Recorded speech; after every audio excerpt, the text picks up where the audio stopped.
Namaste friends. Few hours to go for the release of the magnum opus Kantara chapter 1. It is a prequel of 2022 Kannada movie Kantara. So let's recap the story of Kantara before watching Kantara chapter 1. Written and directed by Rishab Shetty, enacted by Rishab Shetty as the main protagonist role Shiva, and produced by Hombale Films. The movie Kantara was released in 2022 and it was a runaway blockbuster. The story of Kantara takes place in three timelines, friends. Timeline number 1, 1847.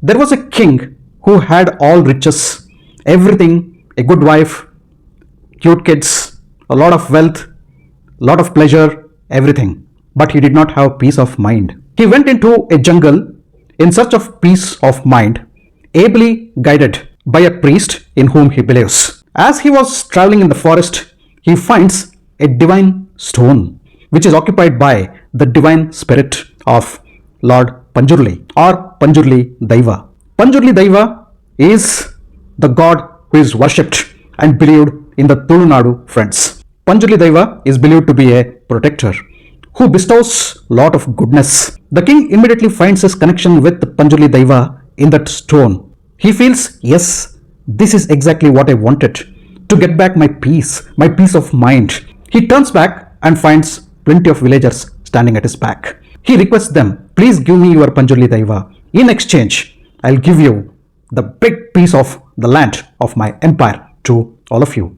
Panjurli Daiva speaks through the medium of one village person and says, you can take the Daiva with you, but if you or your successors try to claim back the land from the villagers, then the Guliga Daiva, who is a companion of Panjurli Daiva, who is a destroyer unlike Panjurli Daiva, is going to punish you. So friends, in Tulunadu, it is believed that Guliga Daiva is a companion of Panjurli Daiva. Initially rivals, but they cooperate together now.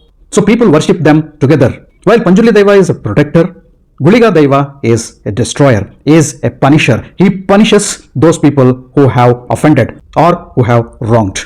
The king thanks the villagers and promises that he or his successors are not going to claim the land back from the villagers, and takes Panjurli Daiva with him to his kingdom, to his palace. From that particular point, it becomes a ritual that the procession of Panjurli Daiva starts from the king's palace. Timeline 1 closes there. Timeline 2, 1970. The story progresses a century beyond. In this timeline, we can see a Bhuta Kola performer. Friends, you need to know about Bhuta Kola as well, Panjurli Daiva as well, and Guliga Daiva as well. You need to Google a little bit about these Daivas and also about the Bhuta Kola rituals before watching the movie. So Bhuta Kola is a ritual wherein there is a divine dance by the Bhuta performer or the Bhuta Kola performer in whom Panjurli Daiva has been possessed. So that person becomes a medium through which Panjurli Daiva communicates with the people, listens to their problems and assures and blesses them with assurity and goodness. So coming back to the timeline, 1970, a Bhuta Kola performer is performing. Here we also have a descendant, a successor of the king from 1847 timeline. He approaches the Kola performer who has been possessed with Panjurli Daiva and requests him, please instruct the villagers to return back my land. That big piece of land which the king had gifted to the villagers long back in 1847.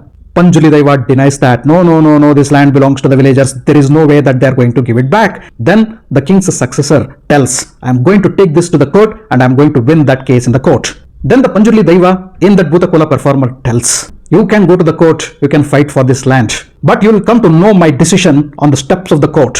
Then the king's successor questions in a sarcastic way, is it the Panjurli Daiva speaking or the performer speaking? He doubts the reliability of Panjurli Daiva. And then the Bhuta Kola performer in whom Panjurli Daiva has been possessed tells, if you have this doubt, I'll run into the jungle. If I am possessed with Panjurli Daiva, you'll never find me. If I am not possessed, you will find me. Then the Bhuta Kola performer runs into the forest, runs into a particular circle in the forest, and at that particular point, he disappears. At the same time, the king's successor, who was claiming the land back from the villagers, faces an unnatural death on the steps of the court, as predicted by the Bhuta Kola performer. Close of second timeline. Timeline number 3, the story comes to 1990. In this particular timeline, friends, we have Shiva, the protagonist of the movie, and the successor, the son of the Bhuta Kola performer in the 1970 timeline. Shiva is a carefree person. He has his mother. After the disappearance of his father, he is supposed to perform in the Bhutakola just like his father. But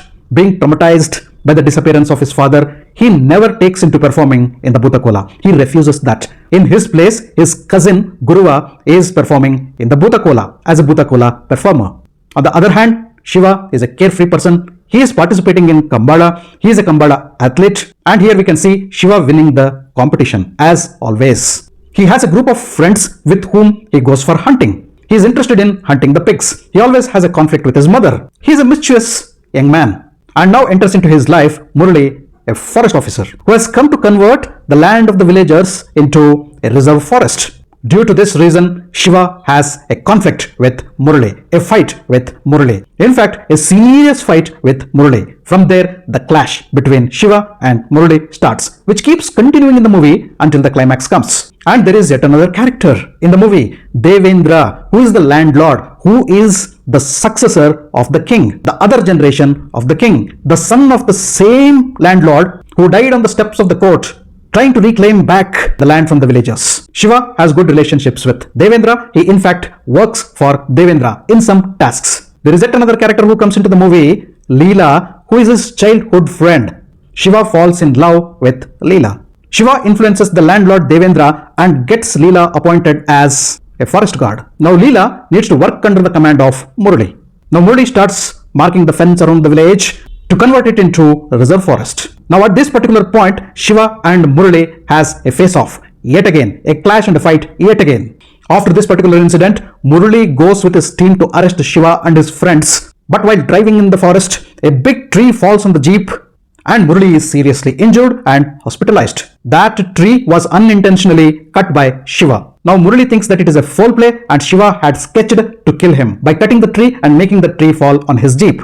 Murali luckily survives with the injuries. He is hospitalized. Shiva and his friends escape and go underground. Later, after a few days, Shiva and his friends are arrested by the police and forest guards. Devendra meets Guruva, Shiva's cousin, who is a Bhutakola performer now, and tries to bribe him. He tells, please impersonate being possessed by Panjurli Daiva in the next Bhutakola performance and pass the command to the villagers that they need to hand over the land to me. Believing that it is Panjurli Daiva speaking through you, the villagers will return the land back to me. Guruva refuses and Devendra stabs him. Guruva dies. At the same time, joining the dots and getting some clues, Murali figures out Devendra's cruel and heinous intentions. Devendra learns that Murali has figured out his wicked face. Then Devendra plans to set Shiva against Murali.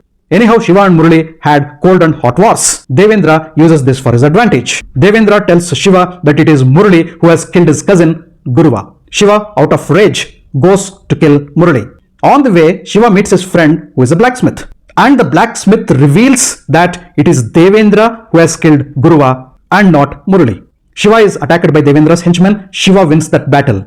He goes to Devendra's house and warns him. Shiva comes back to his village and reveals everything to the villagers. By that time, Murali had already come to the villagers and had revealed all the details. Shiva apologizes to Murali and they both join their hands. At the same time, Devendra comes with his big army of henchmen and declares an attack, a destructive attack on the villagers. This is an opportunity for him to destroy the entire village, to kill all the people and grab his land back. In this battle, Shiva fights like a hero, but he also suffers a brutal attack in which he is almost killed. When he falls, he hits his head against a stone, the divine stone of Panjurli Daiva. Panjurli Daiva comes and whispers something in his ears, and immediately Shiva becomes possessed with Guliga Daiva, the Punisher. Possessed by Guliga Daiva, Shiva kills Devendra and his henchmen and protects the village and the villagers. After a few days, Shiva performs the Bhutakola, which he was refusing to do. Now he has become a Bhutakola performer and he has invoked Panjurli Daiva inside him. He is possessed by Panjurli Daiva. While performing the divine Bhutakola dance, Shiva immensely thanks Murali. Shiva, Murali and the villagers all join hands. That's the gesture that we have won. That the right has won over the wrong. That they were able to protect the land of the villagers. That the justice has been served. That the balance between humans and the forest has been re-established. The Kantara, the mysterious forest, has been protected and secured. Man versus nature has become man and nature, hand in hand. A beautiful message. While performing the Bhutakola, Shiva is attracted by a sound from the jungle. Possessed by Panjurli Daiva, As a Bhutakola performer, Shiva runs into the jungle, just like his father had done. He goes to the same spot where his father had disappeared. He meets his father there, inside that circle, inside that mysterious circle, in the mysterious Kantara forest. And just like his father, he too disappears. In the mid-credits, we can see a little kid, son of Shiva and Leela, question yet another character in the movie, Sundara, about the disappearance of his father. The movie ends there. Kadubettu is the village in which the story of Kantara runs. Rishab Shetty has played the character of Kadubettu Shiva or Shiva. Shiva's father, the Bhutakola performer in 1970 timeline, has also been enacted by Rishab Shetty. Saptami Gowda plays the character of Leela, Shiva's love interest. Kishore has played the character of Murali. Achyut Kumar has played the role of the intimidating landlord Devendra. Swaraj Shetty as Guruva, Shiva's cousin. The direction of photography is by Arvind Kashyap.